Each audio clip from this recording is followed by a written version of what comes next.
Welcome, everyone, to the Real Whovians cast. I am your host, Matrix Lloyd 212, and I'm with Scott. What's up, Scott? Hello, all. What's up, Chris? Chris was talking to himself for like 10 seconds because he didn't realize we were off air. I'm sorry, Chris. It's all good. Hi, Vaughn. All right, we got cut off. I do apologize. Yeah. Hi, Vaughn. How are you? I'm good. Okay, so in other words, could this be a ploy to make her regenerate, like to get rid of her, like as a side note, that they threw this in there in case it didn't work, that they had to make the actor regenerate, like they just threw this thing in there? Let's hope so. But if I don't think so, to be honest. She's going to don't be. think that they're gonna... I said to Scott that they're going to have a quest next season, that she's going to have to get an antidote to stabilize her, which is going to make her bump into the Daleks and the Cybermen and everybody. And Well, then at that'd be the end of the cool. season, she's going to get the antidote. here's the Yeah. here's the thing. I mean, she's not a bad actress. I've seen her actually do good work. It's just that I had an analogy for what is going on with her. It's basically she's in third person the whole time. She's not connecting with what the doctor is. She's the third wheel. She's the third wheel, and she's supposed to be in first person. It's like you looking outside a box and want to try to go in, but you trying different avenues to get inside that box. So far, none of the avenues she's going is working. She's Now, analyzing herself and using her own personnel as the psychiatrist. This could be because the writing is failing her. Now, I have seen Jodie Whittaker do fantastic work. She's not a bad actress. She's on the level of what Matt Smith is. How you see him growing and growing and growing. He's a fantastic actor. But the thing is, she don't have strong enough writers to carry her until she finds where she need to be with the doctor. Right. It's like looking, you're playing a third person game. You're the one in control of the doctor. Mm-hmm. You're not the doctor. Right. And that's hurting this show. It's hurting her acting. It's hurting the interactions. It's hurting everything. Because it's blatantly seen that she cannot find her way as to what she wants the doctor to be, her version, not Capaldi's, not Smith, not the both Bakers, Davidson, not Hartnell, not anybody else. She has to find a role to get into that first person role, and that's why I have been seeing with her. She's struggling, and it's not funny. And people who's casual visual viewers like this. And this is not serving her purpose. No. Her acting is just all over the place in these episodes. And I'm like, girl, you got to get it together. You got Do to. you think she knows this? I don't think she. I think. Do you think that's why she decided to binge the New Who and the Classic Who? That while the time is she's off air, she's been watching it constantly. Mm-hmm. Because here's the thing: the Doctor is a hard road. Because you have a legacy with this character. This character is not something brand new. She cannot make this character her own. She has to actually go out there and find interpretation of this character that fits her. And it's not easy coming into a male-dominated role. I'm not SJW this neither. It's very hard because this is a predominantly male role, and you have her coming in and trying to shift it to a more feminine, more while keeping it in the perspective of what the doctor is. He's an alien Time Lord. But what Chibnall has to learn, you cannot expect her to do certain things that she did on Broadchurch. You cannot make the doctor a role in which is similar to what she did on Broadchurch. And I think that's what Chibnall is losing. He's not even losing that. He's losing it with the other actors too, because you have the fantastic Bradley Walsh in the role. Yeah. He's a very established, very great actor. And it's like he's fighting.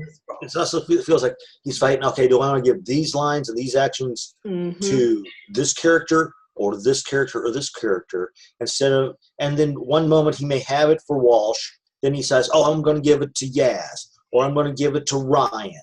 It's like, stay constant. You're going to have this character do this, this, and this. Do you think that he is adapting his first season of Doctor Who strictly like Series 1 Christopher Eccleston, where like he's kind of doing his own standalone stuff, No. and then the next season he's going to jump into the fire. It's a safe season. This is a It is a season safe where it's the safe season because I would have preferred her jumping into the fire now than waiting 2 seasons to wonder what's going to happen with her. This is safe. It's too safe, and that's why a lot of people are noticing. You don't have the stories to back her up anymore. She's relying heavily on other actors, which Well, is these stories are crap. I mean, we're going to have later towards the end, they're going to go to the biggest retail store in the universe.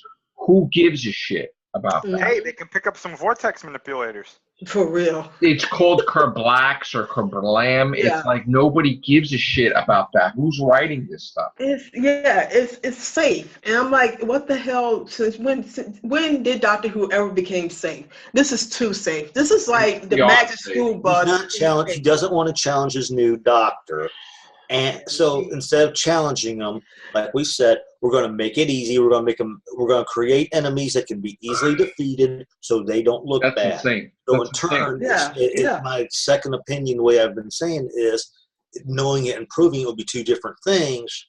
It's basically as though the writers and directors are purposely writing her bad, directing her bad, so everybody can say, well, see, the doctor should have never been a female. Do you feel that way, Chris? Do you feel like they're just making the episodes like that? No, I honestly think that they are making these episodes and they think that they are good. I think that they think They really believe they're good. This is how you have to think about it, right? If they did this for a male doctor, they probably would be good, but because they're trying to do the whole female angle, that's where they're falling flat. I don't think that it would be good with a male doctor either, because this is my thing. No. Maybe the doctor's interpretation would be a little bit better, because I agree with Vaughn. I can't. If somebody asked me what defines Jodie Whittaker, and I know it's only been 5 episodes, but if somebody asked me, hey, what defines Matt Smith as a doctor? I'd be like, oh, well, he's like the old man in a young man's body. You know, he has an old man's soul, but he's in such a young body.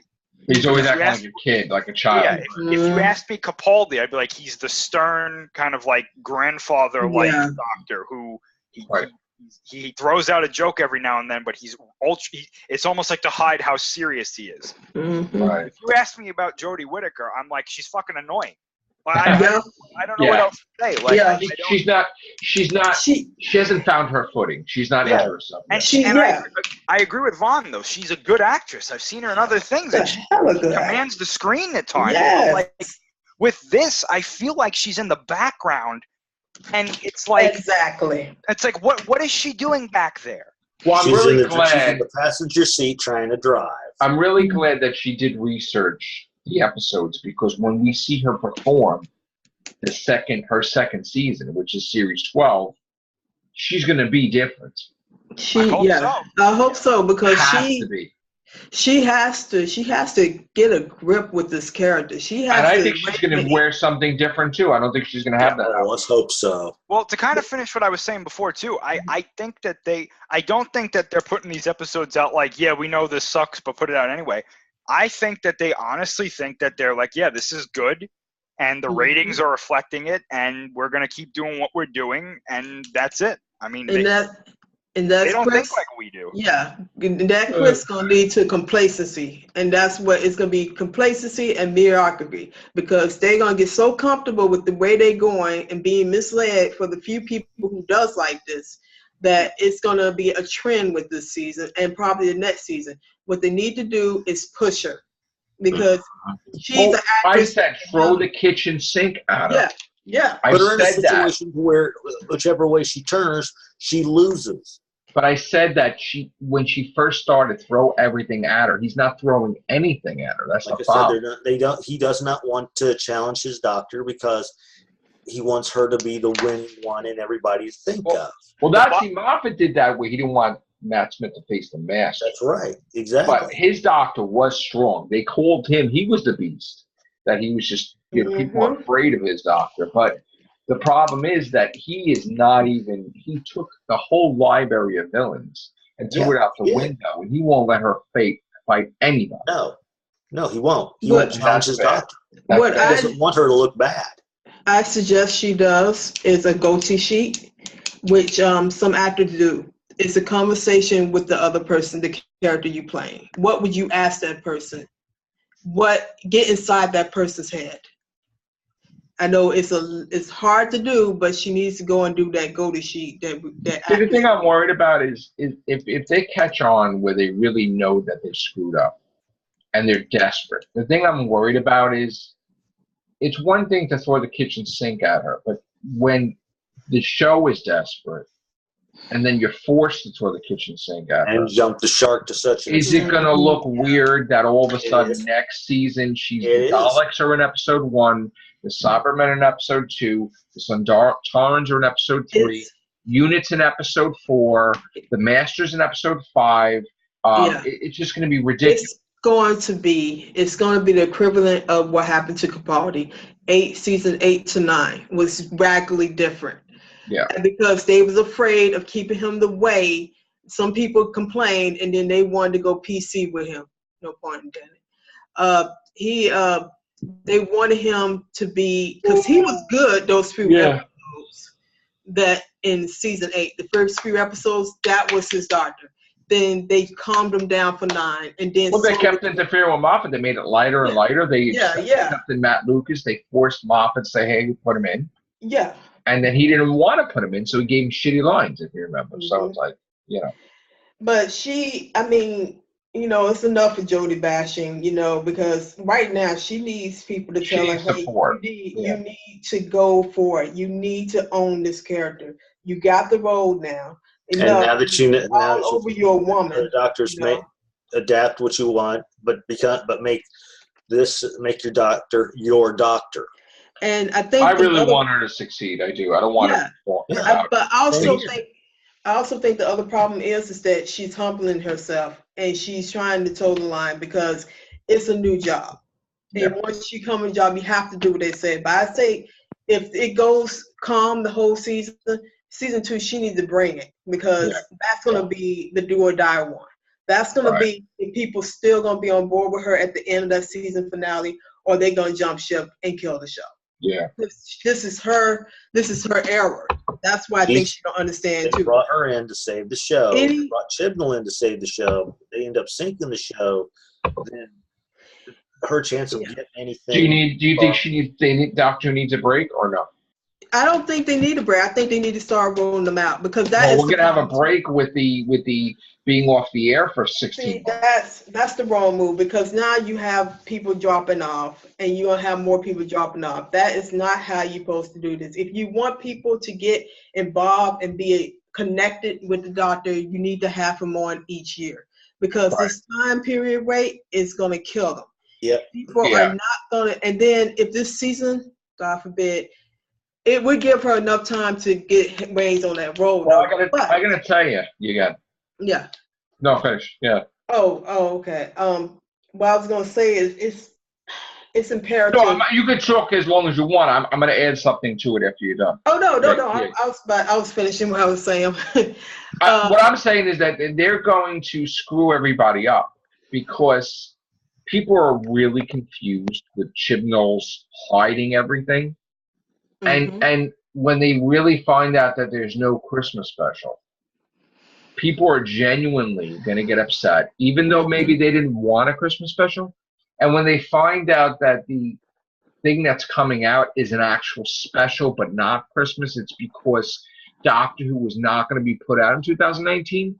So this special episode that's going to be a shocker cliffhanger leading into next year, 2 years from now, people are going to get knocked out from it. They're going to be shocked. They're not going to know what to do. It's going to come. See, I don't think it should come out New Year's. Because my thing is that if you know Doctor Who's not going to be ready, then you pop this out in April. Or you pop it out in March. You give us a little time and you spread it out. You don't throw everything together that fast. You know what I'm saying? Yeah. Because that's going to be a long wait. Oh yeah. From January until past the next January into next August. You're talking about Doctor Who possibly returning August of 2020. Jesus, they really That is see, a long time.